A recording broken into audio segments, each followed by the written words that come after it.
Hello and welcome to the channel. Civilizing the native, educating the nation. Introduction. Education played a crucial role in British rule in India. The British believed that by educating Indians they could civilize them. There was a debate on what type of education should be given to Indians. Indians also debated the impact of Western education and proposed their own educational ideas. Number 1. How the British saw education. The British believed that they had a duty to civilize Indians by introducing Western education and culture. Education was seen as a way to create a class of Indians who could serve the British administration. The Orientalists. Early British officials such as William Jones were Orientalists who respected ancient Indian learning. They believed that Indian culture and literature were rich and valuable. In 1781, the Calcutta Madrasa was set up to promote the study of Arabic, Persian, and Islamic law. In 1791, the Sanskrit College in Benares was established to promote Hindu learning. The Anglicists. By the early 19th century, a different view emerged. James Mill and Thomas Macaulay argued that Oriental education was outdated. They wanted to introduce Western education in English. Macaulay's Minute in 1835 strongly advocated English as a medium of education. He called Indian literature useless and believed Western knowledge was superior. Macaulay's views led to Lord William Bentinck's 1835 English Education Act, which promoted English education. The Woods Dispatch, 1854. The Woods Dispatch was a report sent by Charles Wood, which recommended expansion of Western style education in India, promotion of English as well as local languages, establishment of universities in Calcutta, Bombay, and Madras. Education should prepare Indians for jobs in administration. Schools should be set up for girls. Number 2. The new education system and Pathshalas. Before the British introduced their system, India had traditional Pathshalas run by gurus. These schools had flexible schedules, allowing children to help in fields or businesses, focused on oral learning, memorization, and practical knowledge, used local resources, and were independent of government control. Government intervention in education.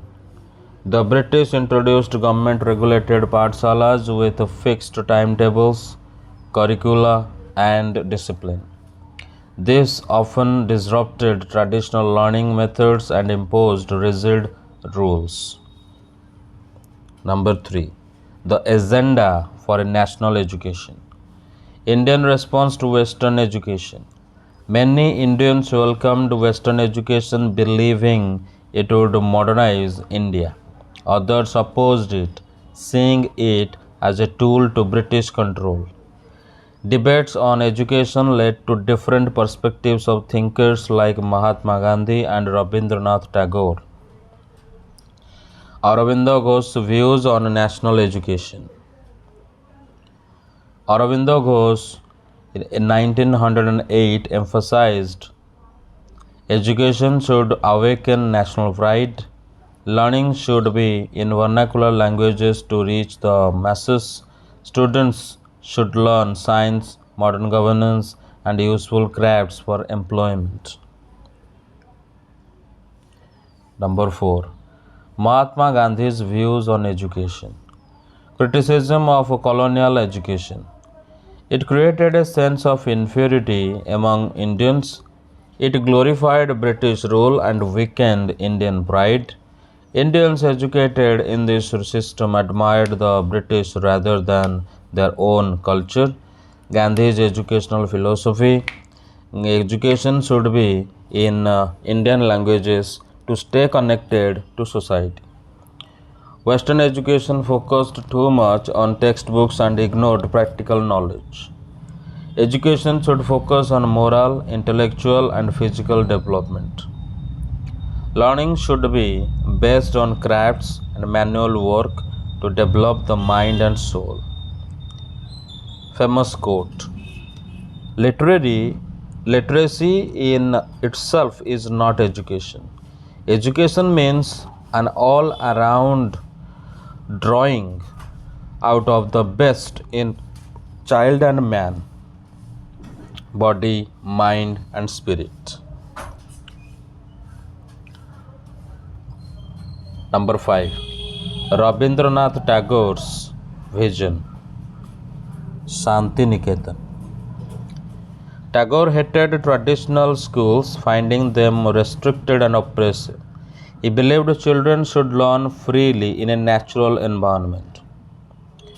Shanti Niketan in 1901, a school set in nature to encourage creative learning, focused on art, music, and imagination, unlike rigid British style schools. Combined Indian traditions with Western knowledge in science and technology. Differences between Gandhi and Tagore. Gandhi opposed Western civilization and its focuses on machines. Tagore wanted to combine the best of Indian and Western traditions. Gandhi focused on practical learning through handicrafts. Tagore focused on creative learning and the arts. Number 6. The debate over national education. Indians had different views on what national education should be. Some wanted reform within the British system to include more Indians. Others wanted a completely new system free from British influence.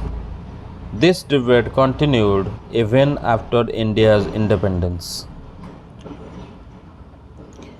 Quick summary. Orientalists valued Indian culture, promoted national learning, like William Jones. Anglicists wanted Western education in English, for example, Macaulay. Oates Dispatch recommended modern education, universities, and English learning. Pathshalas, traditional Indian schools with flexible learning and oral knowledge. Mahatma Gandhi criticized Western education, promoted Indian languages and handicrafts. Rabindranath Tagore founded Shanti Niketan for creating and natural learning.